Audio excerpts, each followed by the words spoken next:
അടുത്തതായിട്ട് നമുക്ക് വേണ്ടത് വലിയ 2 സ്പൂൺ വാനില ഐസ്ക്രീമാണ്. വാനില ഐസ്ക്രീം ഇതിന് ബെസ്റ്റ് കോമ്പിനേഷനാണ്. അടുത്തതായിട്ട് എടുത്തിരിക്കുന്നത് 1/2 ലിറ്റർ പാല് നന്നായിട്ട് തിളപ്പിച്ച് അതിന് ശേഷം ചൂടൊക്കെ മാറി ഫ്രിഡ്ജിൽ വെച്ച് തണുപ്പിച്ച പാലാണ്. പാല് ഫ്രീസറിൽ വെച്ച് നന്നായിട്ട് കട്ടിയാക്കി എടുത്ത് ഇതേപോലെ നമുക്ക് ചെയ്യാം. നമുക്ക് അത്തച്ചക്ക നന്നായിട്ടൊന്ന് ഇതേപോലെ നമുക്ക് ഓപ്പൺ ചെയ്യാം.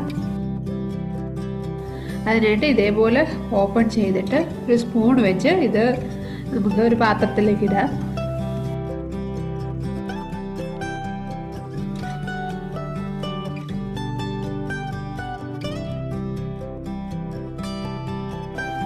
എല്ലാം ഇതേപോലെ നമുക്ക് ഓപ്പൺ ചെയ്ത് സെപ്പറേറ്റ് ചെയ്യാം.